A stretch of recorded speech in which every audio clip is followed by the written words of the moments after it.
Radhe Radhe. Radhe Radhe Radhe Radhe. Hello and नमस्ते।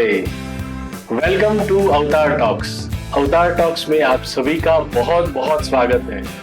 और आज का हमारा अवतार टॉक्स का जो एपिसोड है वो बहुत ही खास है, बहुत ही स्पेशल है, क्योंकि हमारे आज के एपिसोड में बहुत ही स्पेशल गेस्ट जुड़े हैं, डॉक्टर कनु भाई टेलर, पद्मश्री कनु भाई टेलर।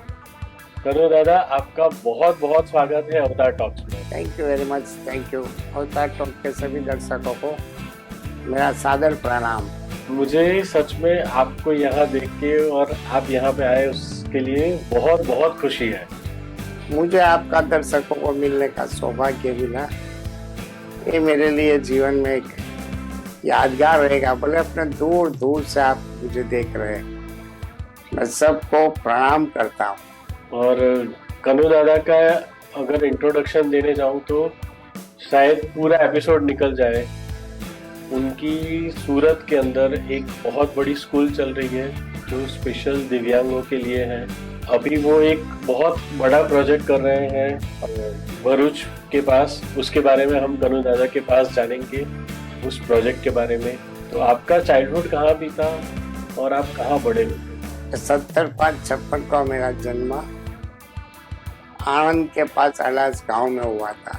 मेरी मम्मी जॉनीबर्ग से आई थी और पापा अपने भारतीय थे। वो पापा के पापा कौसार के पास रहने वाले थे और मेरी मम्मी का पियर मगदल्ला था। तो हम लोग यहाँ सूती है, तो वहाँ यहाँ मगदल्ला से जन्म होकर हम अड़ास गए। अड़ास में लगभग 7-8 महीना का हुआ, मैं चल नहीं सका। तो दादा दादी ने बोला कि वो तो चल, 1 साल का होएगा तब चलेगा। 1 साल में 15 महीना हो गया तो अभी मैं चल नहीं सका। तो मेरे मम्मी को शंका हुई कि क्यों मेरा बेटा चलता नहीं है। तो पहले वो लोग कोई बुद्ध भुआ के पास ले गया, पीछे मरवाई। पीछे मारने के बाद भी कुछ हुआ नहीं, क्योंकि मुझे वो टाइम बुखार आया था। मैं जब 8 महीना का था तब। तो गांव के इतने अच्छे लोग नहीं थे, अच्छे डॉक्टर नहीं थे। तो एक कंपाउंड वाले एक डॉक्टर ने इंजेक्शन मेरे को लगा दिया। तब से मेरा ताव तो उतर गया, बुखार उतर गया और साथ में मेरा दोनों पाँव भी लेके चला गया। उसको मालूम नहीं पड़ा, घर वाले किसी को। फिर मेरी उम्र 4-5 साल हुई, फिर एक अच्छे आनंद डॉक्टर के पास आनंद में ले गए, बड़ी हॉस्पिटल में। तब बड़े डॉक्टरों ने पूछा क्या हुआ था, तो बताया। तब डॉक्टर ने बोला कि भाई उनको पोलियो हो गया है, वो आज जीवन चल नहीं सकेगा।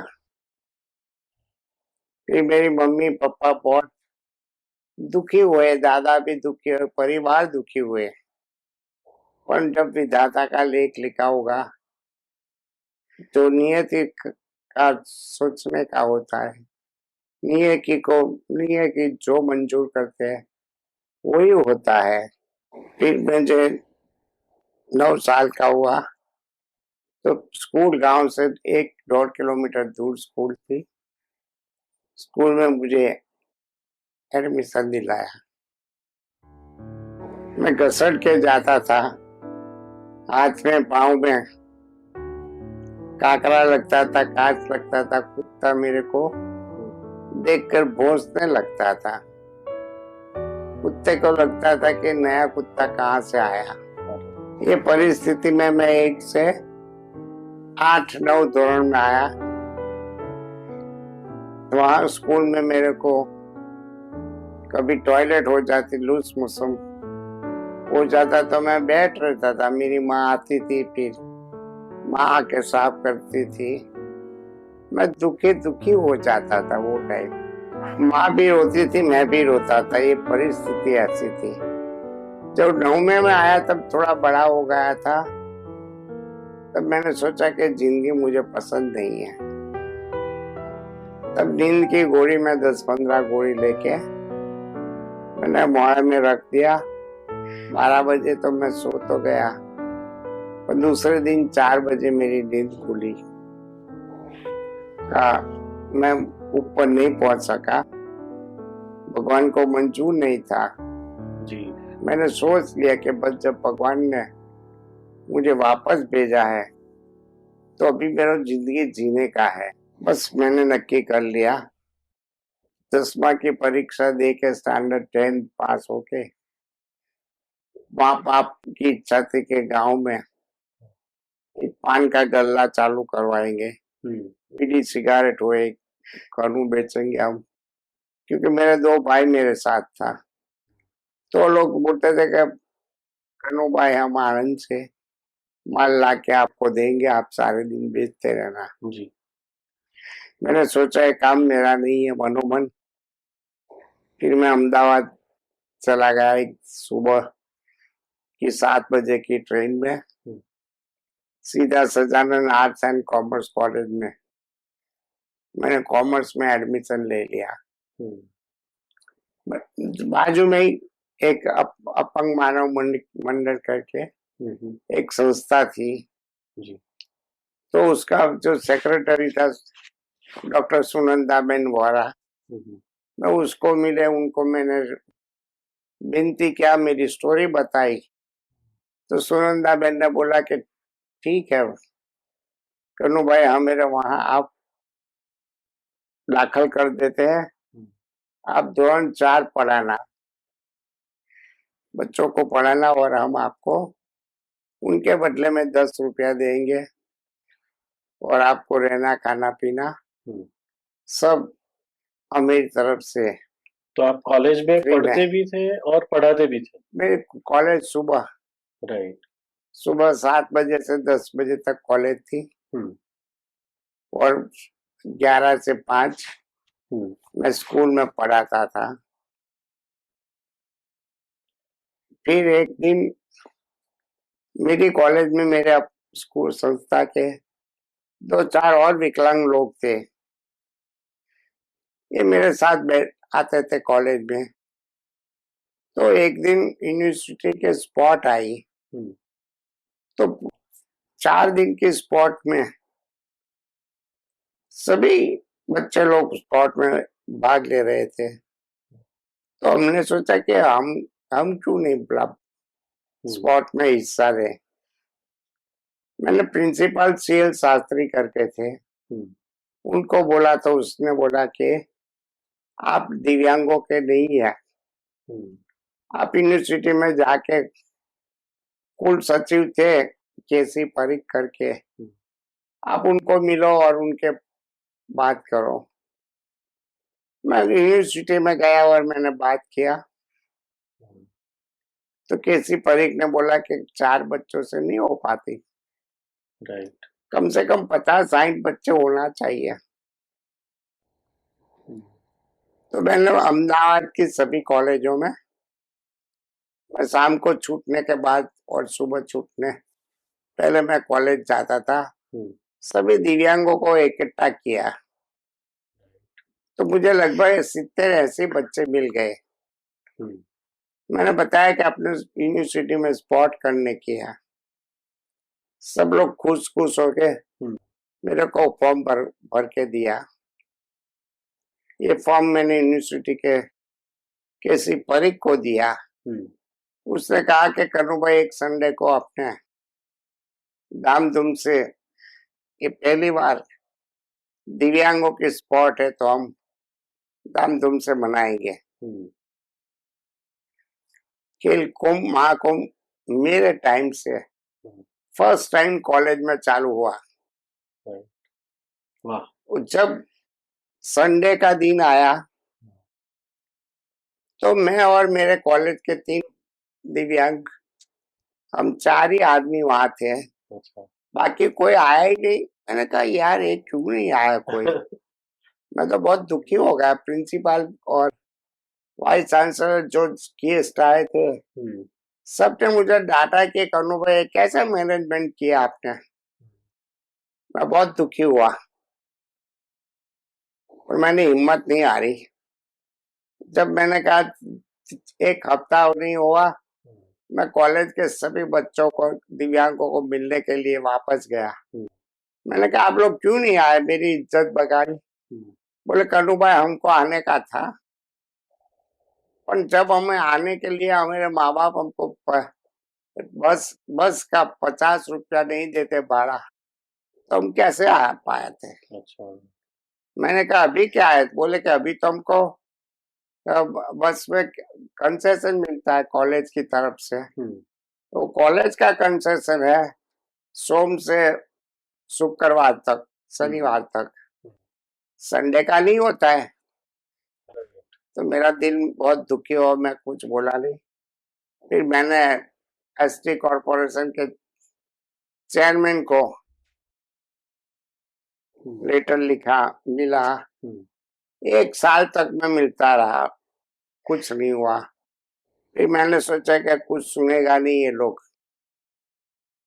तो मैंने डिक्लेयर कर दिया कि ये तारीख को आप नहीं मिलेंगे और कंसेशन नहीं देंगे तो मैं आमरण उपवास करूंगा। ये सुन के मेरे जो दिव्यांग थे वो लोग भी मुझे कहने लगे जाने दो न कन्नू भाई, आप तुम मर जाओगे तो उसको कोई पड़ी नहीं है। मैंने कहा मैं मर जाऊं जीवो मेरे के लिए ये कुछ नहीं, मुझे आप लोगों के लिए कुछ करना है। मैं वो दिन एक चादर, एक तकिया लेके जो चेयरमैन थे रायपुर में, उनकी ऑफिस के बाहर में बैठ गया। मैंने कहा मैं आमरण उपवास पे बैठा हूँ। तो लोग ने सोचा कि तो अभी उठ के चले जाएंगे। 1 दिन, 2 दिन, 3 दिन, 4 दिन पेपरों में आने लगा। पेपरों में जैसे आना चालू किया तो सब लोग, पूरे अहमदाबाद के आजू बाजू के दिव्यांग लोग मुझे मिलने के लिए आने लगा। वो लोग ने कहा कि आप तो हमारे लिए कर रहे तो हमको आपको सपोर्ट करना चाहिए।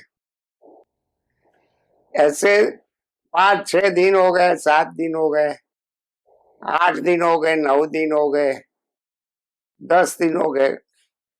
वो टाइम मेरे को मोरारजी देसाई भी मेरे को समझाने के लिए आए। और रोज पेपर में आता था, बहुत पाना भर भर के आता था। तो मोरारजी देसाई अहमदाबाद आए थे तो उसने भी पेपर में पढ़ा, अरे यार विकलांग को उठाओ नहीं तो बढ़ जाएगा। मेरे पास आया, समझाया, पर मैंने कहा नहीं, मैं उठूंगा नहीं, अब पास छोड़ूंगा नहीं जब तक मेरी मांग नहीं स्वीकारे तब तक।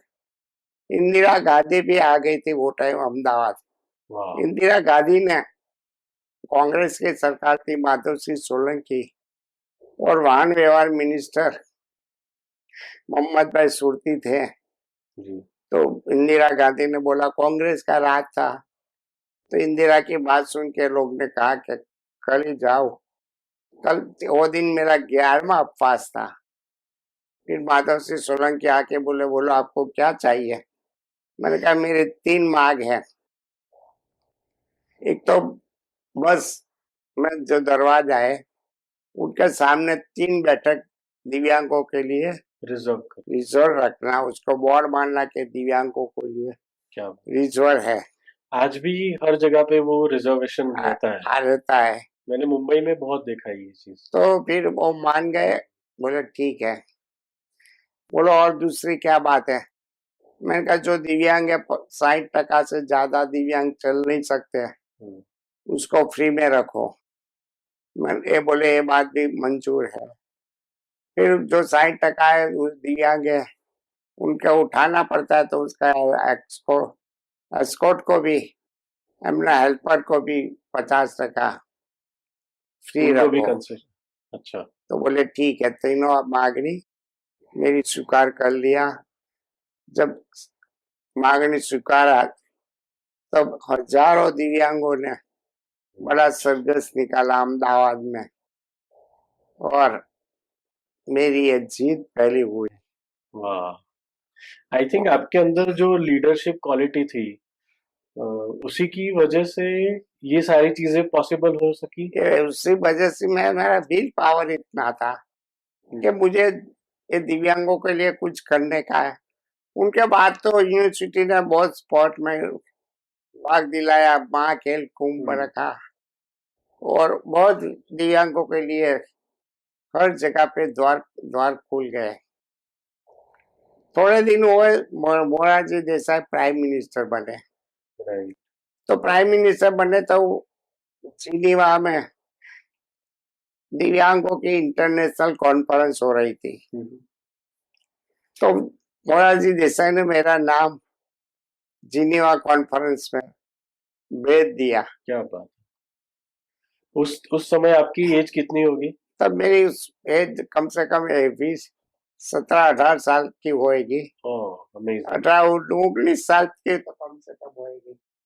फिर मैं करो दादा, ये जो आप बता रहे हो ना कि 18 साल की एज में आपको जिनेवा से इनविटेशन आया, तो मैं ये सोच रहा हूँ कि हमारा जो आज का यूथ है, आज के जो यंगस्टर्स हैं, वो छोटी छोटी बातों में इतना नाराज हो जाते हैं। वो ऐसा सोचते हैं कि अगर कुछ गलत हुआ तो सोचते हैं हमारी लाइफ खत्म हो गई। पर जब मैं आपकी स्टोरी सुन रहा हूँ तो ऐसा लगता है कि हमारी लाइफ में आपका जो प्रॉब्लम था उसका मे बी 0.0% प्रॉब्लम भी नहीं है। नहीं, मैंने मेरे गरीबी मैंने देखी थी नजीक से और दिव्यांगता का तो मैंने अनुभव कर लिया था कि मैं पूरा घसर घसर के चलता था। तो मैंने दो चीज का बड़ा महसूस कर लिया था। मैंने सोचा कि जिंदगी जीने का है तो संघर्ष तो होने वाला है। अभी तो मेरी 19 साल 20 साल की भी उम्र है, पर जब बड़ा होगा तब मैं क्या करूंगा। तो मेरा विल पावर इतना था, मैंने तक हमेशा मैं खड़ा करता था। लोग बोलते हैं ना कि मुझे तक नहीं मिलते, मैं तक को खड़ा करता हूँ, तक को पकड़ लेता हूँ, अपॉर्चुनिटी क्रिएट करता हूँ और फिर मैं उसको सक्सेस कर देता हूँ। वाह। तो ये तक तक मैंने पकड़ लिया। मैंने सोचा कि मुझे जाना ही चाहिए। ये बहुत इंपॉर्टेंट बात मैं आपके साथ शेयर करना चाहता हूँ कि आपसे जब से मैं मिला, जितनी बार भी आपसे मुलाकात हुई, तो एक चीज मैंने आपसे सीखी। एक तो अपने काम को 100% डेडिकेट हो जाओ। तो जैसा आपने बताया कि मेरी लाइफ 100% मैंने दिव्यांगों के उत्थान के लिए डेडिकेट की है, तो वो एक चीज मुझे आपसे सीखने को मिली। और दूसरा जो पॉइंट आपने बताया कि एक्सेप्टेंस, एक्सेप्ट करना कि मेरी जो सिचुएशन है, इसी सिचुएशन में मुझे आगे बढ़ना है और इसी सिचुएशन को बेस्ट वे में पोर्ट्रे करना है। तो ये दो चीजें मैंने आपसे सीखी। नहीं, वो बैठ के रोता था तो कुछ नहीं हो पाता और अपनी लड़ाई अपने खुद से लड़ना पड़ता है। जब विधाता ने जो अपना भाग्य में लिखा होता है तो मैं गलत चीज से नहीं करता था। मैं हमेशा भगवान को बहुत मानता हूँ, पहले से ही मानता था। तो भगवान वो टाइम तो मैं गायत्री को मानता था, सूर्य देव को मानता था, तो मुझे वो लोगों से शक्ति मिलती थी और मैं हमेशा भगवान को आगे रख के मैं हमेशा काम करता था। जैसे जिनीवा जाने की मेरे को सरकार ने मेरे को, वो कलेक्टर ने बोला क्या सर बड़ा प्रधान कुछ नहीं आपको देंगे। मैंने कहा कोई बात नहीं, मेरे दर्जी समाज थे तो किसी ने पैंट दिया, किसी ने शर्ट दिया, किसी ने टाई दिया, किसी ने कोट दिया, किसी ने सूटकेस दिया, किसी ने मोजा दिया, किसी ने बूट दिलाया। तो मेरे जाने की तैयारी हो गई। जैसे अहमदाबाद से बॉम्बे गया, एयरपोर्ट पे सब जितने स्टेशन आए, इतने स्टेशन पे मेरे दर्जी समाज मुझे स्टेशन पे मिलने के लिए आते थे और मेरा हौसला बढ़ाते थे। मैं एयरपोर्ट से मेरी फ्लाइट रात की थी, जैसे फ्लाइट में मैं बैठा सीधा लंदन गए दूसरे दिन। वहाँ एनजे गोरे लंदन के भारतीय हाई कमिश्नर थे और रमेश भंडारी फर्स्ट सेक्रेटरी, वो एयरपोर्ट पर मुझे रिसीव करने के लिए आए। मेरे को एक नई व्हीलचेयर दिया लोग ने, नया सूट दिया, सब कुछ मुझे देने के बाद वो बोले कन्नू भाई, प्राइम मिनिस्टर ने बोला था कि कन्नू भाई का विल पावर कैसा है, ये देखने के लिए अपने उनको भारत में कुछ नहीं देने का, यहाँ से वो स्विट्जरलैंड जाएगा, तब लंदन में उनको सब कुछ देना। जी। प्राइम मिनिस्टर तब मोरारजी देसाई थे। सुबह की फ्लाइट में मैं फिर स्विट्जरलैंड गए, मेरे साथ एनजे गोरे, रमेश भंडारी दोनों आए। वहां सबको मैं पहले दिन सबको नमस्ते करते रहा। जिसको नमस्ते करता था तो वो लोगों को बोलते नहीं थे नमस्ते नमस्ते। राइट। मेरे को एक साइड पे बिठा दिया और लास्ट घोड़ा में बिठाया और सोचा कि तो कोई गवारा आदमी आया हुआ है। रात को जब एनजी गोरे और रमेश भंडारी मेरे पास आए और बोले कन्नू भाई आपको पहली बार आए? मैंने कहा सर मैंने मुंबई पहली बार देखा है, तो मैं स्विट्जरलैंड और लंदन तो कब देखूंगा। बोले आपको कुछ कोई कॉन्फ्रेंस में गए? मैंने कहा मैं कोई मीटिंग में नहीं गया हूँ। क्या बात? तो बोले यहाँ का कल्चर बहुत अलग है। मैंने कहा सर मुझे किसी ने बताया नहीं कल्चर क्या है। बोले यहाँ नमस्ते नमस्ते कोई नहीं बोलते, एक दूसरे को गले लगते हैं।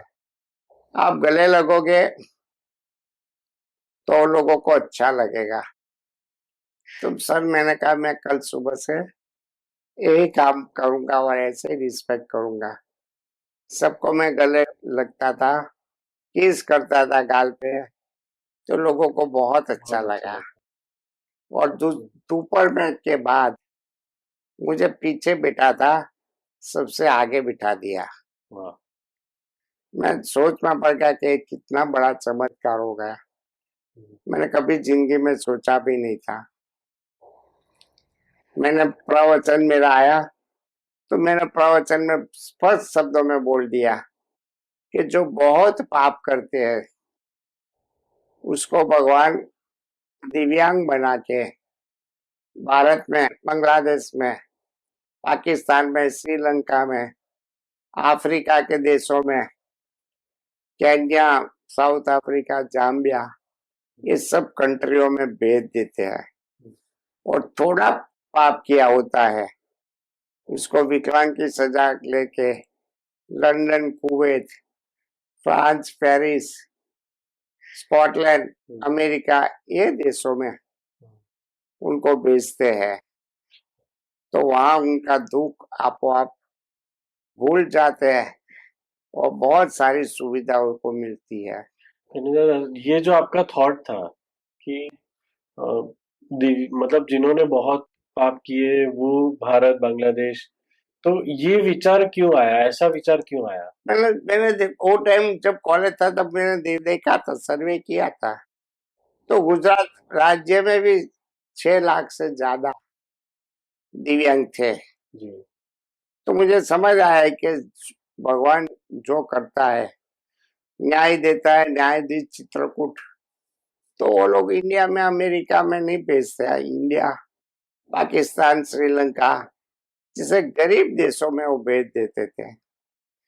तो इसकी वजह से अपनी जिंदगी इतनी गरीबाई से पूरी हुई, ऐसा मैं मानता था। जैसे दिव्यांग लोग हैं तो मुझे ये इंस्पिरेशन मिल रही है कि वो हमारे जैसे लोग जिनके हाथ पैर सब नॉर्मल है, तो वो हमको इंस्पिरेशन दे रहा है कि अगर एक दिव्यांग इतना अच्छा काम कर सकता है, वो लीडरशिप कर सकता है, तो जिनके हाथ पैर सब कुछ सही सलामत है वो लोग क्यों नहीं कर सकते? जैसे आजकल आप अगर न्यूज़पेपर में न्यूज़ पढ़े तो कई इंसिडेंट ऐसे आते हैं कि कर्जे की वजह से किसी ने खुद को भी खत्म किया, सुसाइड कर लिया और अपने फैमिली को भी खत्म कर दिया। मतलब उन्होंने खुद की लाइफ भी खत्म कर दी और अपने बच्चों की, अपनी वाइफ की लाइफ भी खत्म कर दी। तो मुझे आपसे ये इंस्पिरेशन मिल रहा है कि हमारे हाथ पैर ये सब तो जरूरी है, पर सबसे इम्पोर्टेंट जो है वो है आपका मनोबल, आपका विश्वास। जो आपने बताया कि आपको भगवान के अंदर भी उतना विश्वास है और खुद के अंदर भी उतना विश्वास है।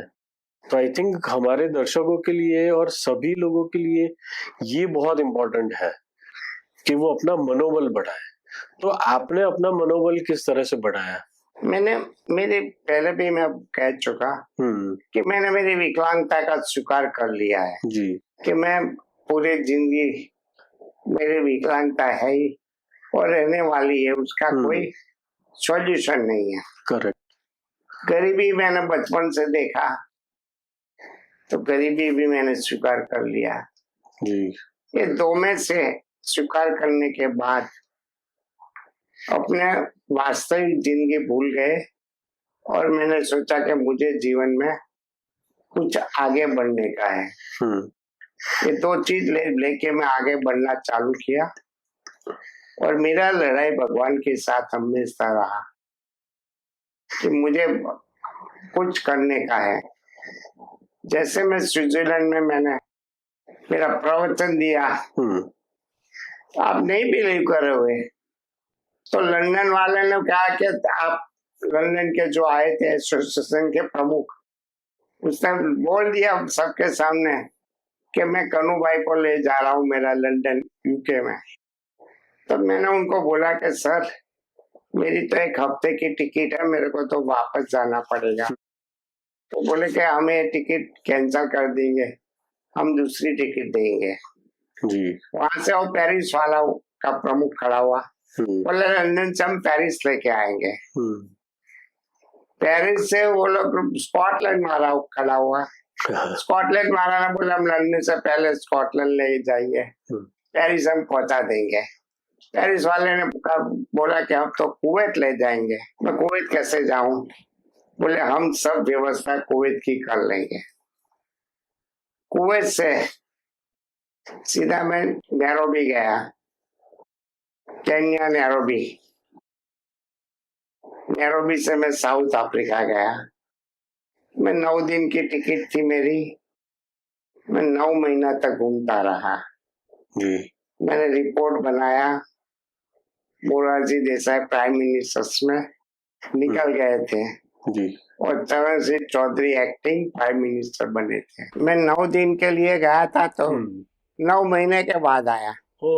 फिर आने के बाद मैं रिपोर्ट तैयार किया था, वो रिपोर्ट भारत सरकार को देने का था, तो Charan Singh Chaudhary acting prime minister थे, तो उसने बोला मैं कुछ नहीं कर पाऊंगा।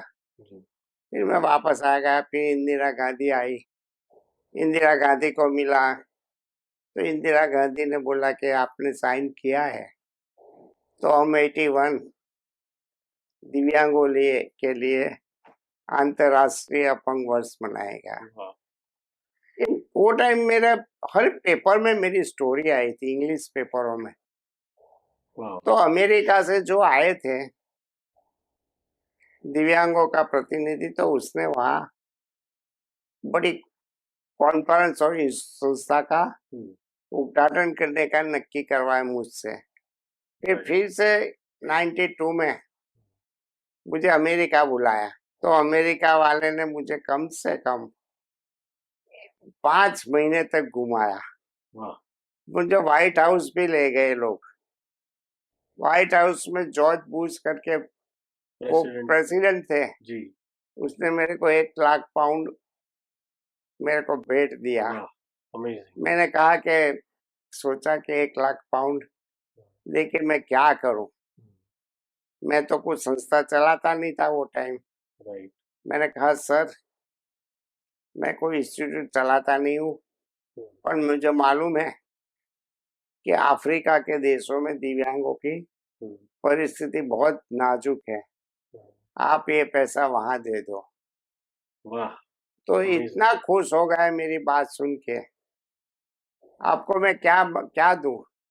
मैंने कहा आपके वहां मुझे जितने, आपका डलास, एटलांटा, LA, मायामी, फिर और न्यूयॉर्क, न्यू जर्सी, सब में दिव्यांगों की जी बड़ी बड़ी संस्थाएं है।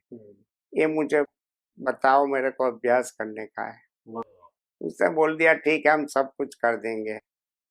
मैं जहाँ जहाँ गया, प्रमुख स्वामी ने सभी मंदिरों में भी मेरा लेटर लिख दिया था कि कानू भाई टेलर आ रहे तो उसको आप सम्मान करना और उनको आशीर्वाद देने का। ये तो मैं सभी जगह पे गया तो भारतीय कल्चर वाले ने मेरा बहुत मान सम्मान दिया और दिव्यांगों का काम में सब इतना खुश थे कि एक भारतीय दिव्यांग आया हुआ है। सब टीवी में बहुत आता था, बहुत पेपरों में आता था, मेरे नाम की बुक छप गई थी। तो मुझे वापस में आया, फिर आया अहमदाबाद। आया अहमदाबाद आने के बाद कुछ काम नहीं था मेरा। मैंने सोचा अभी कोई काम धंधा है नहीं, क्या करूं। फिर मैं मेरे गांव चला गया। मेरे गांव चला गया, गांव में खाली मैं हमारे माँ बाप के पास रहता था, पर मुझे पसंद नहीं था। मैंने कहा कि पापा मुझे थोड़ा पैसा दो। बोले मेरे पास तो 20-25 हजार है। तो मैंने कहा इतना दो। फिर मैं सूरत आया। मैंने एक पुराना प्रिंटिंग प्रेस का मशीन लिया और बैंक ऑफ बड़ौदा से जिला उद्योग केंद्र की लोन लिया। 25 हजार तो मेरा एक प्रिंटिंग प्रेस मैंने चालू करने का सूरत में नक्की किया। मैंने झुपड़पट्टी में प्रिंटिंग प्रेस चालू कर दिया और एक बाइंडिंग वाला था, एक मशीन चलाने वाला था, एक टेलीफोन ऑपरेटर था और एक पूजा भाई ये प्लास्टरली ब्लाइंड था और एक मैं। हम 5 आदमी दिव्यांगों ने मिलकर प्रेस चालू किया। उसमें कोई पगार नहीं रखा था हमने। ये आपका पहला बिजनेस? पहला काम था। ये 1985 29 4/85 को दिन, आज भी मुझे तारीख मालूम है। वो दिन मैंने प्रिंटिंग प्रेस चालू किया। उस वक्त आपकी उम्र कितनी होगी? उतनी दो टाइम तो मेरी उम्र शायद 30-31 साल की होगी। राइट। फिर उनके बाद मैंने प्रिंटिंग प्रेस में चलता था। दूसरे वर्ष में 86 में अपने गुजरात में दुकान पड़ा था। तो अमर सिंह चौधरी नाम के मुख्यमंत्री थे। चीफ मिनिस्टर अमर सिंह भाई था। मैंने उनको लेटर लिखा कि मैं कुछ आपको पैसा देने के लिए सोच रहा हूँ, आप जब सूरत आओ तब मेरा प्रिंटिंग प्रेस है वहां आना। तो ये मुख्यमंत्री सूरत का ही था, अपना व्यारा का, तो महीने में 4 बार आता था। तो उसने बोला चलो मैं जाता हूँ विकलांग के वहां। तो एक दिन आ गया, नक्की किया उसका, तो सूरत में पूरा हंगामा मच गया। पेपरों में आ गया कि एक विकलांग के वहां मुख्यमंत्री। तो वो आया तो मैंने उसको 5,000 रुपया दिया। मुख्यमंत्री ने 5,000 रुपया का चेक ले लिया और इतने खुश हुए। आपने मुख्यमंत्री को 5,000 का चेक? 5,000 का चेक दिया वो, क्योंकि दुकान पड़ा था। अच्छा। तो उसमें आपने डोनेट किया। अमेजिंग। तो बहुत खुश हुआ और शहर में बड़े बड़े लोग मेरे पास आया मिलने के लिए। बोले ये तो यार कोई चमत्कारी पावरफुल दिव्यांग है। फिर मुझे दानपाड़ा में एक बिल्डर ने जगह दे दिया धोबी शेरी में। फिर मेरा प्रिंटिंग प्रेस वहां चला। आज भी मेरा प्रिंटिंग प्रेस चलता है। फिर 97 में आई थिंक वो जो आपका जो अभी प्रिंटिंग प्रेस चल रहा है वो भी विकलांगों के द्वारा ही विकलांगों द्वारा ही चलता है। विकलांगों के, उसका नाम भी विकलांग बंधु प्रिंटिंग प्रेस ही है। फिर 97 में काशीराम राणा अपना सूरत का वो सांसद थे जी। उनकी मदद से मुझे अंबानगर में 2 ओरडा मिल गए। 4 बच्चों से स्कूल चालू किया मैंने इस 4 बच्चों पे मैंने नक्की किया कि अप्रैल महीने तक मैं लोगों का एडमिशन देते रहूंगा। तो मैंने चालू ही रखा एडमिशन। तो पहले ही साल में मेरे को 70-80 बच्चे मिल गए। वाह।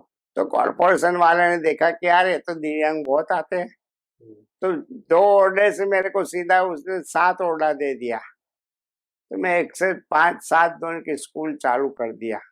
दूसरे वर्ष में वो लोग ने देखा है प्रवृत्ति बहुत अच्छी है, तो मुझे सुमन देसाई की वाड़ी में 18 रूम की एक 3 मार की बिल्डिंग मुझे लोग ने दे दिया। बोले रिपेयर करके आप चलाना, आप ले लो। मैं रिलायंस ग्रुप को, L&T ने सब लोगों का मदद किया मेरे को। IC गांधी मिल के, रमेश भाई गांधी ने, सब लोगों ने इतनी मदद किया कि वो पूरा बिल्डिंग अप टू डेट बना के दिया। लोग ने स्टाइल लगा दिया, लीप लगा दिया, सब कुछ सब कुछ हो गया। तो वो बहुत सुंदर लगने लगा। मुख्यमंत्री आए 1991 में आए, नहीं 2001 में वो नरेंद्र मोदी मुख्यमंत्री बने। तब सूरत के कॉर्पोरेटर थे बीना ब्रह्मा, वो जा रही थी उसमें, उसके शपथ विधि में। तो बोले कि कन्नू भाई आप मेरे साथ गाड़ी में बैठ जाओ, आपको ले जाते हूँ। फिर हम गांधीनगर गए, तो गांधीनगर अंदर जाने ही नहीं दिया हमको। फुल हाउस था। तो मैंने सोचा कि लाओ मैं गवर्नर हाउस जाके गवर्नर को बोलूं कि मुझे अंदर जाने का पास दो। गवर्नर ने बोला कि देखो फुल हो गया, पर कोई टेंशन नहीं करो, मेरी जगह में आप बैठ जाना। क्या बात। मेरी सीट है उसमें, रिजर्व है, उसमें आप बैठ जाना, बाकी सब कुछ हो जाएगा। तो मैं बैठ रहा, तो मेरे से 20-25 फुट दूर नरेंद्र मोदी था। तो नरेंद्र मोदी ने देखा कि एक दिव्यांग ये राजभवन की बैठक में बैठा है, क्या होगा। फिर शपथ विधि पूरी हुई, बाद में उसको बोला कि वो दिव्यांग कहाँ गया। उन्होंने आपको बताया? तपास किया उसने।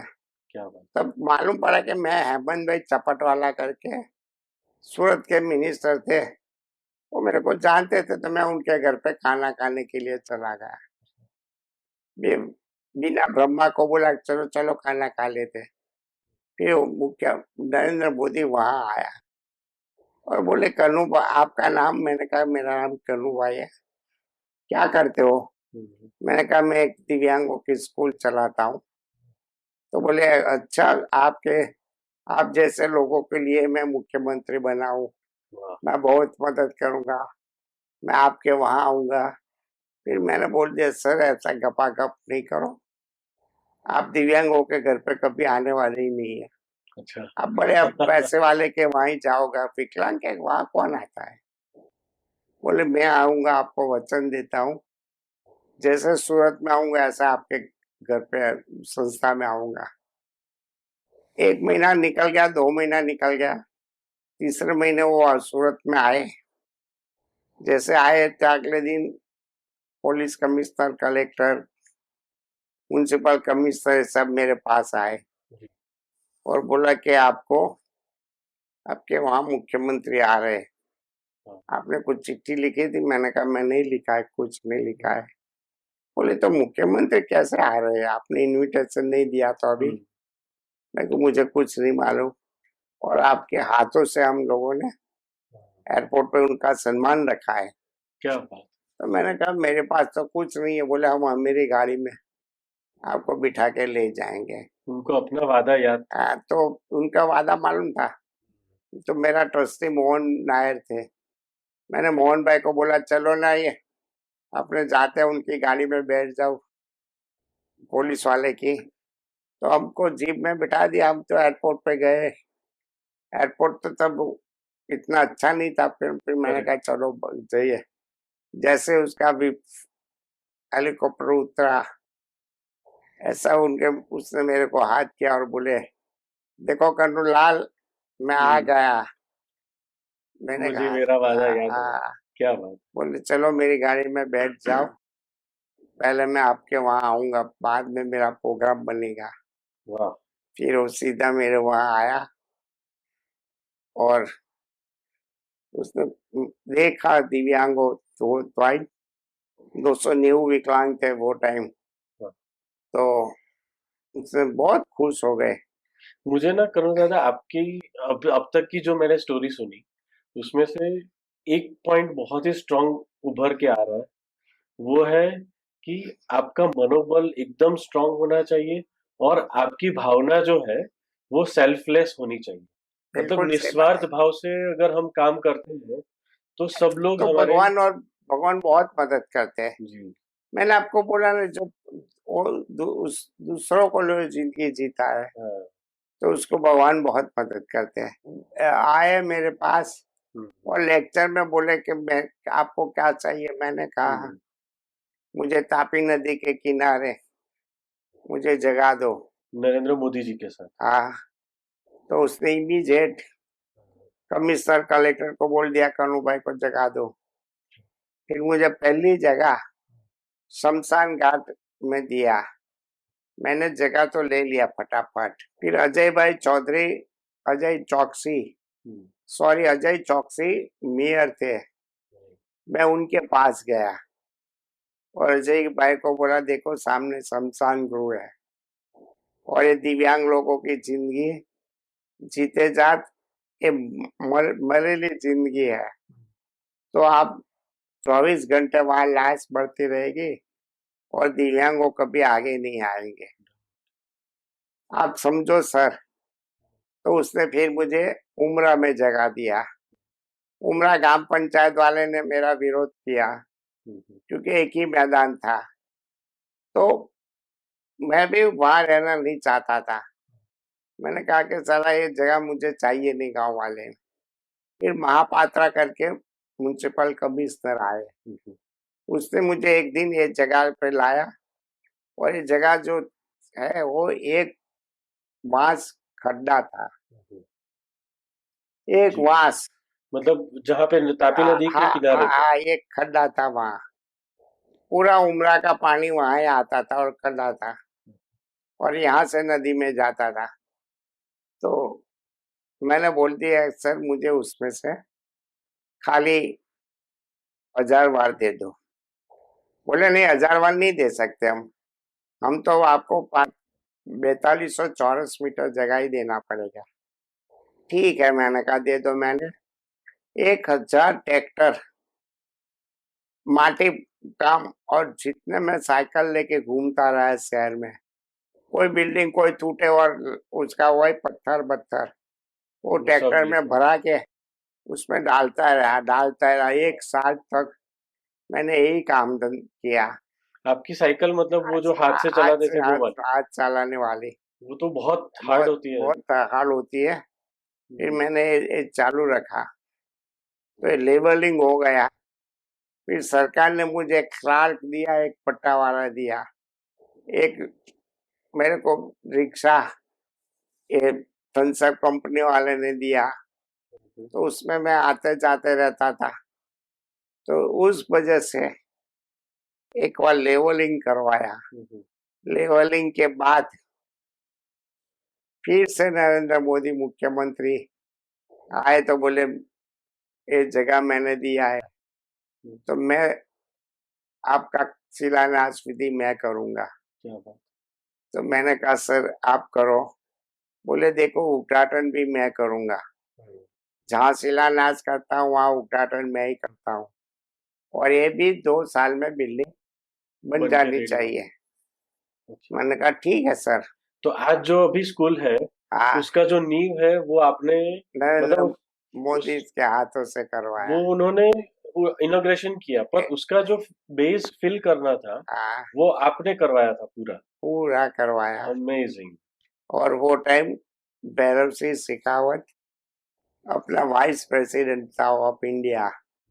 मैंने उसको बुलाया लेवलिंग करके, तो वो आए तो उनके साथ बड़े बड़े उद्योगपति आए थे।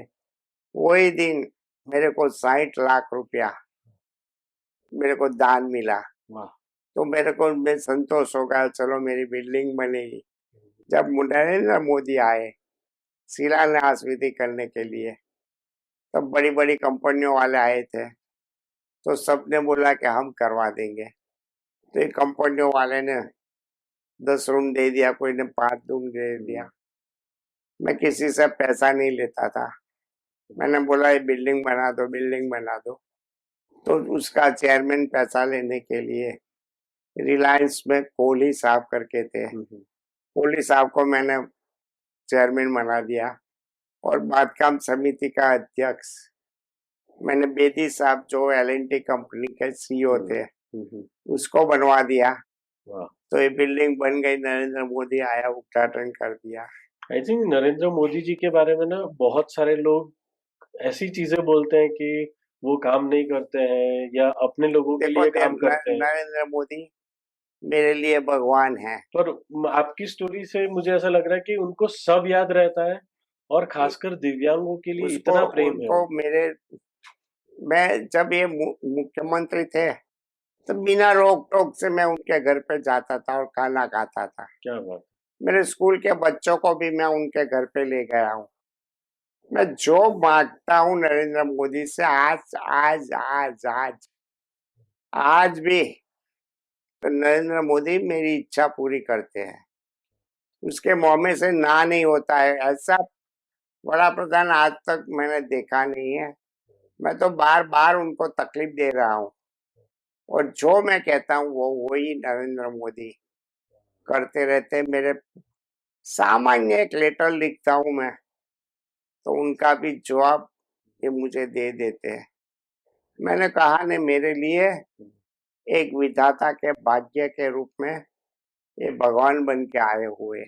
एक्चुअली नरेंद्र मोदी जी के बारे में जब आप बता रहे हैं तो मैं रिलेट कर पा रहा हूँ कि जब हम आपकी स्कूल में आए और जब हम शूटिंग कर रहे थे तो छोटे बच्चे जैसे चल के आ रहे थे, कोई घसड़ के आ रहे थे और सब लोग एक दूसरे को मदद कर रहे थे। हाँ। तो ये सारा श्रेय मुझे लग रहा है कि आपका सेल्फ एफर्ट और नरेंद्र मोदी जी का नहीं, सपोर्ट। और नरेंद्र मोदी ने मेरे को स्कूल में इतना सपोर्ट किया।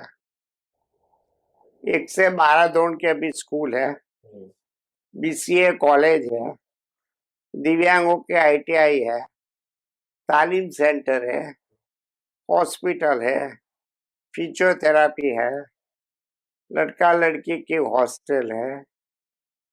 आज नरेंद्र मोदी की वजह से 31,000 बच्चे पढ़ के निकल गए। यहाँ सूरत शहर में कोई दिव्यांग बच्चा भीख नहीं मांगता है। 31,000। हाँ, मेरी स्कूल में से। तो मैं समझता हूँ, जानता हूँ कि नरेंद्र मोदी मेरे लिए भगवान है। मैं दिल्ली जाता हूँ, कमेटी, बहुत सारी कमेटियों में मैं हूँ, सोशल जस्टिस में। मैं जानता हूँ ये सब कुछ नरेंद्र मोदी के हिसाब से होता है। मेरा जीवन सच्ची पूछो, भगवान ने सब कुछ ले लिया, पर नरेंद्र मोदी ने मेरे को सब कुछ दे दिया है। आज वही मेरे भाग्य का विधाता है। नरेंद्र मोदी को मैं तो हमेशा मैं भगवान मानता हूँ।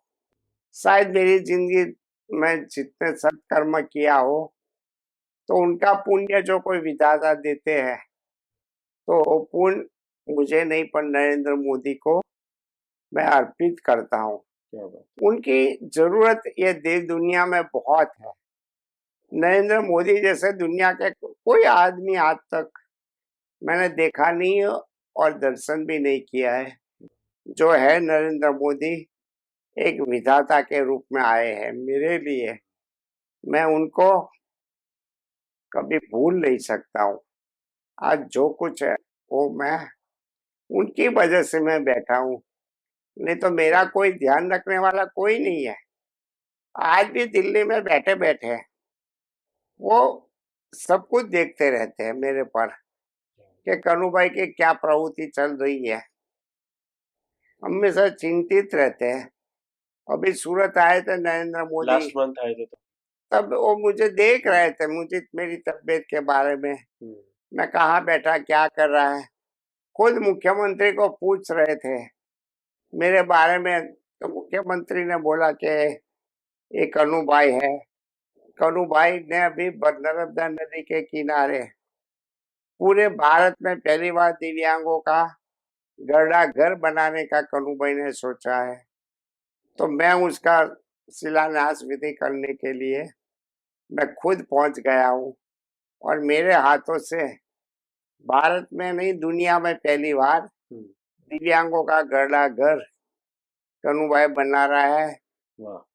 उसका भी दान दाता देने वाला केपी फाउंडेशन के केपी ग्रुप के मालिक डॉक्टर फारूक भाई पटेल ने पूरा 100% दान देके योगदान दिया है। वो खुद बना के कन्नू भाई को देगा। क्या बात। और ये गरडागर, ऐसे गरडागर पूरे विश्व में नहीं है। मैंने भी इसके बारे में कभी नहीं सुना। आप किसी नहीं सुना दिव्यांगों के लिए। ये भारत में कम से कम बहुत गरडागर है, ओल्ड एज होम है, पर ये लोग दिव्यांगों को रखता नहीं है। तो ये दिव्यांगों रेलवे स्टेशन पे भीख मांगते हैं, बस स्टैंड पे भीख मांगते हैं, हॉस्पिटल आकर भीख मांगते हैं, और उनकी जिंदगी वहां ही पूरी हो जाती है। तो मैंने सोचा मुझे करना चाहिए। तो ये नरेंद्र मोदी का आशीर्वाद से ये गरडागर बन रहा है। अभी 30 से 50 का काम आया है, जो 50 का काम हो जाएगा। मुख्यमंत्री ने मुझे प्रॉमिस दिया है कि मैं नरेंद्र मोदी को लाऊंगा उद्घाटन करने के लिए। ये अपना मुख्यमंत्री बहुत अच्छे दयालु है जी। आज तक ऐसा मुख्यमंत्री कोई नहीं आया, ये मेरी सब बात मानते हैं। मुख्यमंत्री ने आज शिलान्यास विधि करने से के वजह से सब कुछ बन गया है। ये जिंदगी के आज 70 साल मेरा चल रहा है। 70 साल में जितना हो सके, मानो कि मैं 35 साल के बाद मेरा जीवन की शुरुआत हुई। 35 साल तक तो मैं बेचारा रहा, गरीब रहा, घूमता रहा, कुछ हुआ नहीं मेरे से। और 35 से 35 के बीच में 35 साल में मैं थका ही नहीं हूँ। तो ये सारा चीज आपने 35 सालों में 35 सालों में किया, मैं थका ही नहीं हूँ। जिंदगी में हिम्मत कभी हारा ही नहीं है।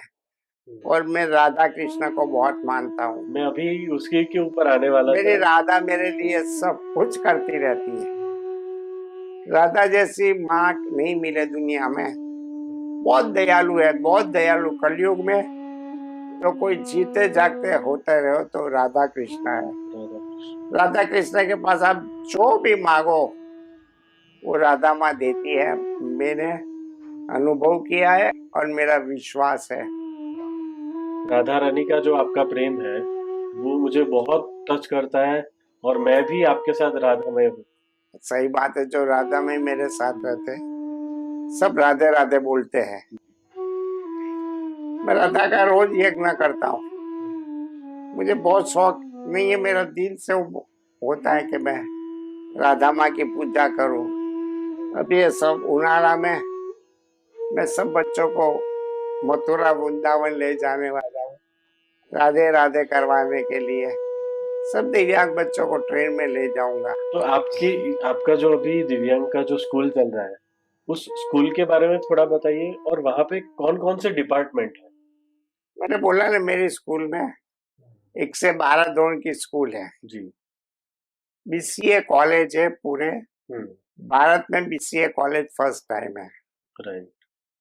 नॉर्मल कॉलेजों में 70,000 रुपए फी लेते हैं। मैं फी नहीं लेता हूँ दिव्यांग के पास। खाना चौपड़ा आने जाने की सुविधा सब संस्था की ओर से करता रहता हूँ। दिव्यांगों की आईटीआई भी चलती है। दिव्यांगों के लिए वहाँ कैलिपर्स बनाने का केंद्र भी है। हॉस्पिटल में उनका ऑपरेशन भी होता है, और लड़का लड़की की हॉस्टल भी है। राइट। वो एक ही कैंपस में सब कुछ है और दिव्यांग न्यूज चैनल चलती है दिव्यांग न्यूज चैनल, यस। कि जो पूरे भारत में वो दिव्यांग न्यूज चैनल का सेटअप बना हुआ है।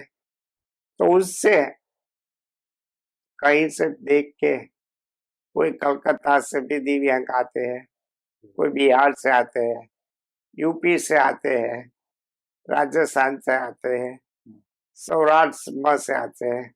दिव्यांग न्यूज से एक बहुत बड़ा मेरे को सपोर्ट मिल रहा है और गुजरात का 180 पत्रकार आज भी दिव्यांग न्यूज चैनल में सेवा करते रहते हैं। आपके यहाँ पे जो दिव्यांग न्यूज चलता है उसमें जो रिपोर्टर्स हैं, और मैंने देखा कि वहाँ के कुछ स्टाफ मेंबर भी दिव्यांग हैं, तो उनको भी इस स्पेशल ट्रेनिंग दी गई है क्या? वो जब बीसीए कॉलेज कर देते हैं उनके बाद पहला मैं सोचता हूँ कि मेरे दिव्यांग न्यूज चैनल में उनको ट्रेनिंग देता हूँ।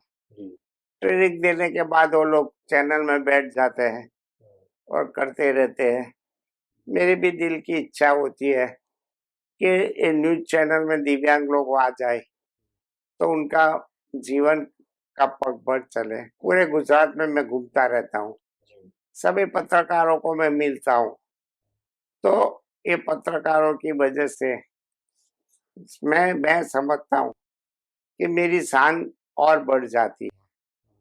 कहीं भी जाता हूँ कोई भी जिला में तो मेरा पत्रकार मुझे रिपोर्टर मुझे कलेक्टर के पास ले जाएगा, वाह, कमिश्नर के पास ले जाएगा। ये सारे आपके सोल्जर्स ये मेरा सब सोल्जर होता है।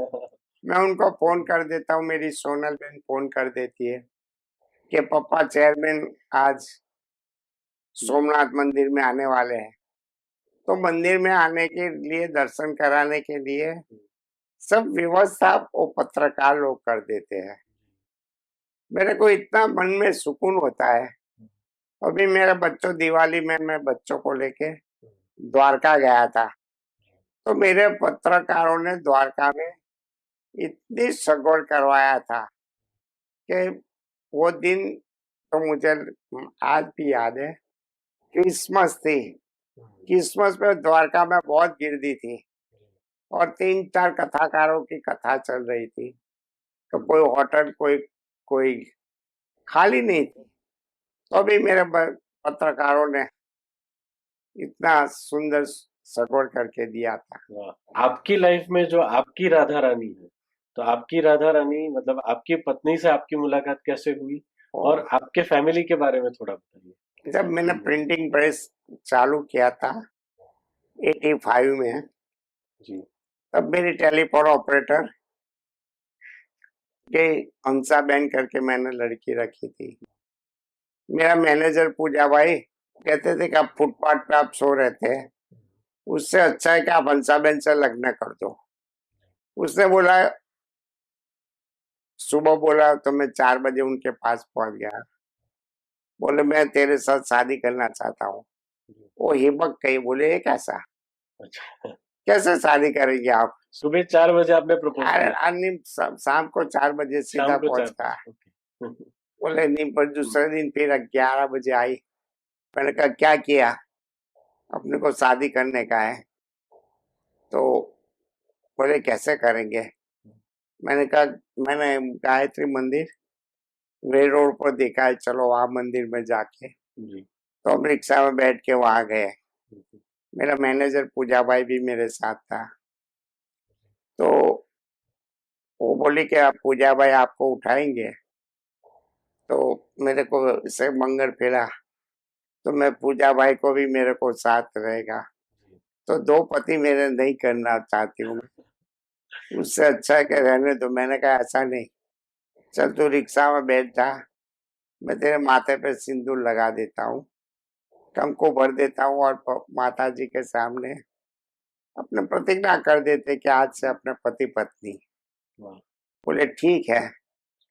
तो हम दोनों ने ऐसा कर दिया। आज भी हम दोनों अच्छे सुखी परिवार है। वाह। नहीं कहीं कोर्ट में गए, नहीं पति पत्नी का मंगल फेरा पला, बस रिक्शे में बैठा और मंगल फेरा घूम गए। आज मेरे दो बेटियां हैं, एक रचना बहन और एक सोनल बहन। जी। रचना बहन PCA गोल्ड मेडलिस्ट है और पहले बैंक में मैनेजर थी।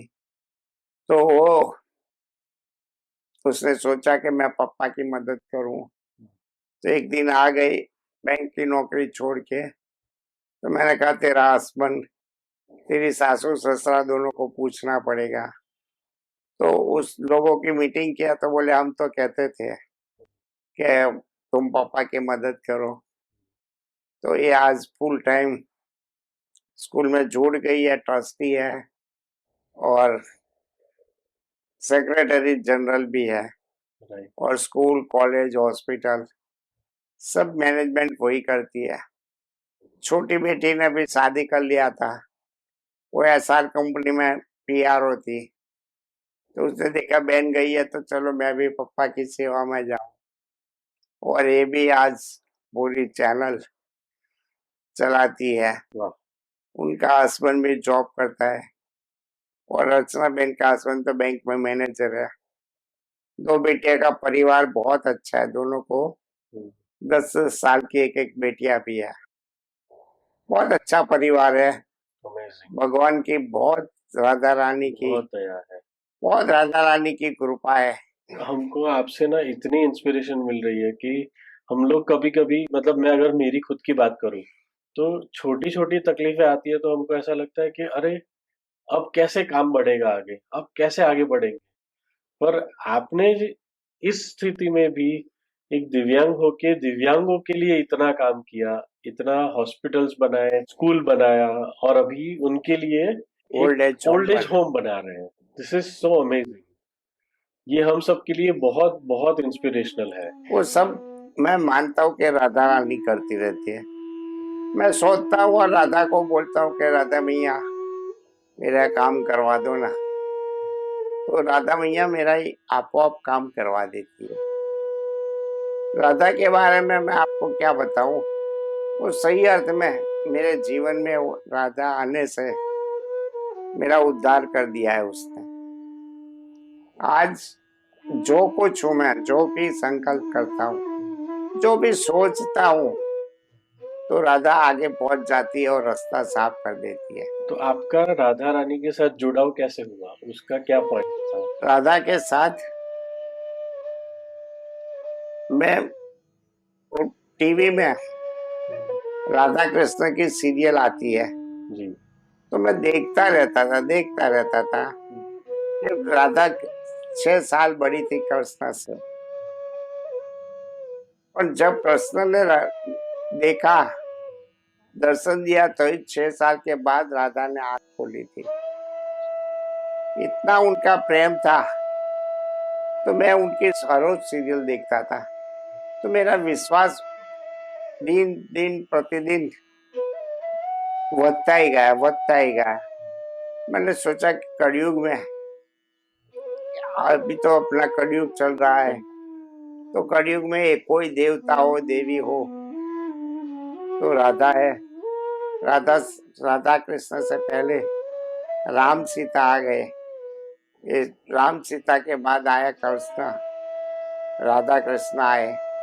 तो पूरे अभी ब्रह्मांड में राधा कृष्ण के सिवाय और कोई देव देवता नहीं है, ऐसा मुझे लग रहा है। और राधा बहुत दयालु है। कृष्ण और राधा की भक्ति में देखता हूँ, अनुभव किया है कि आप राधा राधा राधा करते रहोगे तो कृष्ण आपो आप आपके पास आएगा। बाकी कृष्ण कभी कहीं किसी के पास जाता ही नहीं है।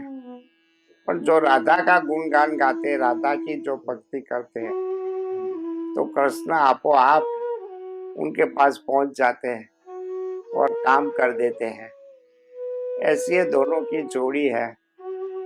ऐसी जोड़ी आज तक जीवन में मैंने देखा है। मेरे जीवन के अभी 70 साल में अब पहली बार मेरा जीवन का एहसास हो रहा है कि राधा रानी के सिवा दुनिया में दूसरा कोई है ही नहीं। आप जब राधा राधा बोल रहे थे ना, तो मुझे स्वामी प्रेमानंद जी की याद आ गई। बिल्कुल। उनका जो राधा के प्रति प्रेम है वो उसको तो अपार है। दोनों किडनी फेल है, जी। तो अभी देखो अभी भी ये जिंदा है, रहता है। रोज डायलिसिस करते हैं कि नहीं करते मुझे नहीं मालूम, और उनकी दोनों किडनी फेल है, फिर भी तो भी वो इतनी भक्ति करते हैं, इतनी भक्ति करते हैं। और राधा माँ उसको जिंदगी जिलाते हैं। ऐसा नहीं है कि मर गया, रोज 10 किलोमीटर भी चलते हैं, और कितना तंदुरुस्त है। आपकी बात सही है। राधा माँ का जितना भी गुणगान गाए कोई भी व्यक्ति, ऐसा नहीं कि मेरे बारे में, मैं तो सबको बोलता हूँ कि जीवन में आगे आना हो, मन की सब इच्छा पूरी करना हो, तो आप समय नहीं बगाड़ो, सीधा रानी के पास उनके शरण चला जाओ, तो आपकी सब कुछ इच्छा पूरी करेंगे। राधा रानी जैसी माँ ये जगत में कोई है ही नहीं, और होने वाली भी नहीं है। ये राधा रानी का प्रताप है। कनु दादा, आज का जो पॉडकास्ट है ये इतना अमेजिंग है, और इस पॉडकास्ट को अगर हम कंक्लूड करें, अगर उसको समाप्ति की ओर ले जाएं, तो आपका एक मैसेज और आपका विजन, मतलब आपका आने वाला फ्यूचर के लिए क्या विजन है, और लोगों के लिए आपका एक मैसेज क्या है? मैं लोगों को यही कहता हूँ कि जीवन में कोई भी परिस्थिति आप आए तो कभी नर्वस मत होना, आपघात मत करना। ये समय भी निकल जाएगा, ये समय चला जाएगा, और सूरज जैसा उगता है इतना डूब जाता है, तो डूबता है तो अभी दूसरे दिन सूरज निकलता है। अपने भी भाग्य में कुछ दुख आए तो हार जाने, हिम्मत हारने की जरूरत नहीं है। बस भगवान को आगे लेके आप जिंदगी जीना, हंसते रहना, और जो दुख आया हो तो उसको सहज स्वीकार कर लेना। स्वीकार करेंगे तो आपो आप दुख 90% दुख दूर हो जाता है। जी। आज मैंने स्वीकार कर लिया है कि मेरा शरीर का कोई भाग नहीं चलता है, मैं हिम्मत नहीं हारता हूँ, मैं सतत दौड़ता रहता हूँ, क्योंकि मुझे अभी और बहुत काम करने का है। ये ओल्ड एज होम बनने के बाद मेरी जीवन की एक अंतिम इच्छा, मैं गुजरात में एक दिव्यांगों की यूनिवर्सिटी भी बनाना चाहता हूँ। वो यूनिवर्सिटी बनने से भारत में कम से कम अभी भी 4-5 करोड़ दिव्यांग है, तो दिव्यांग जो पढ़ चाहते हैं वो पढ़ते हैं, वो भीख नहीं मांगते। मैंने देखा है जो दिव्यांग पढ़ जाते हैं वो कभी भीख नहीं मांगते हैं, और उनका पुनर्स्थापन आपो आप हो जाता है। कोई भी संकट आए, हारने की जरूरत नहीं है, ये भी समय निकल जाता है। वाह। समय कभी रुकता नहीं है, समय तो हमेशा चलता ही रहता है, और हिम्मत हारने की कोई जरूरत नहीं है। यही मेरा संदेश है, यही मेरी शुभकामना है। कनु दादा, थैंक यू सो मच, आप हमारे स्टूडियो में आए, अवतार टॉक्स में आए।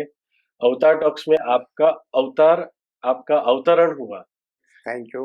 और मेरे सभी दर्शकों को मैं बताना चाहूंगा कि आप भी कनु दादा के जो कार्य है, उनकी जो स्कूल है, उनका जो विकलांग का जो ओल्ड एज होम बन रहा है, आप उन सब में कंट्रीब्यूट कीजिए, उनसे जुड़िए, उनकी जो स्कूल है वहां पे विजिट कीजिए। कि हमने लेटेस्ट, अगर मैं अपनी बात बताऊं, तो मैंने अपना जन्मदिन भी वहां उन बच्चों के साथ बिताया, और यकीन मानिए कि इतना अच्छा जन्मदिन मैंने आज तक नहीं मनाया। सही बात। जो दिव्यांग लोगों ने मुझे विश किया, और इतनी उत्साह से वो लोग मेरा जन्मदिन मना रहे थे, मुझे विश कर रहे थे, और जब उनको खाना खिला रहे थे, उनके साथ जन्मदिन मनाने का बहुत ही अमेजिंग एक्सपीरियंस था वो। सही बात है। और मैं एक आपको सब दर्शकों को बताऊं, दिव्यांग इस शनि देव का अवतार है, जी। और शनि देव एक तटस्थ न्यायाधीश देवता है। आप दिव्यांगों की सेवा करोगे तो शनिदेव आपके ऊपर बहुत खुश होता है। मैंने अनुभव किया है मेरे जीवन में। मैं जानता हूँ कि जितने भी दिव्यांगों के साथ प्यार से मैं बात करता रहता हूँ, मुझे हजारों लोग मिलने के लिए आते हैं, मैं किससे ना नहीं कहता हूँ। सबको मैं प्यार से गले लगाते खाना खा जाओ और मेरे साथ बात करो। जी मेरे दिव्यांग बच्चों की मैं इतना प्यार से सेवा करता रहता हूँ, तो उनकी वजह से आज मैं मन में संकल्प जो करता वो मेरा पूरा होता है। उनकी क्रेडिट है मेरे दिव्यांग बच्चों की। और एक बात मैं दर्शकों के साथ शेयर करना चाहूंगा कि जो मैंने आपके वहां पे महसूस किया कि कनु दादा की स्कूल में जो दिव्यांग लोग हैं, जो खाना वो लोग खाते हैं वही खाना कनु दादा खाते हैं। वहाँ की उनके जो फैमिली मेंबर्स है वो सब भी वही खाना खाते हैं। मतलब सब एक परिवार की तरह मेरा रहते हैं। संकल्प है जी कि सब बच्चे साफ सब खाना खा लेते हैं। बाद में मैं 1:30 बजे लास्ट चिल्ला में खाता हूँ। वाह पहला प्रसाद भगवान को जाता है, फिर वही प्रसाद कपिला गाय को जाता है, फिर कपिला गाय के बाद सब बच्चों को चालू करते हैं। उनके बाद जो स्टाफ होता है वो खाते हैं चिल्ले। मैं ये प्रसाद खाता हूँ क्योंकि मुझे विश्वास रहता है कि जो मैं खाऊं वही मेरे बच्चे खाना चाहिए। मुझे उसमें खुशी रहती है, उसमें मेरे को सुकून मिलता है। आज मेरे बच्चों के लिए प्रवास, आप मानोगे नहीं, भारत में कोई ऐसा मंदिर नहीं है कि मेरे बच्चे नहीं गए। वाह हरिद्वार कम से कम 8 से 10 बार जा चुके हैं। मेरे बच्चों को मैं ले जाता हूँ और मेरे को बहुत आनंद होता है। तो हम कनु दादा की जो स्कूल चल रही है उसकी पूरी इंफॉर्मेशन हम यहाँ पे नीचे कैप्शन में रखेंगे ताकि आप भी उस स्कूल के साथ जुड़ सको, आप कनु दादा के साथ जुड़ सको और वहाँ के बच्चों के साथ जुड़ सको। तो थैंक यू सो मच कनु दादा, वंस अगेन आपका बहुत बहुत धन्यवाद, बहुत बहुत ग्रेटिट्यूड। आप, मैं सब दर्शकों को प्रार्थना करता हूँ, आपके आजू बाजू कोई भी दिव्यांग आपको दिखाए तो आप ये चैनल के माध्यम से, चैनल के चीफ है उनको आप संपर्क करिए और मेरे वहाँ जी संपर्क करवाने से हम बच्चों को पढ़ाएंगे, उसको नौकरी दिलाएंगे, उसकी शादी भी करवाएंगे। ये मेरा आपको वचन है। बहुत बहुत धन्यवाद, थैंक यू सो मच कनु दादा। चलो बाबा, राधे राधे। राधे राधे।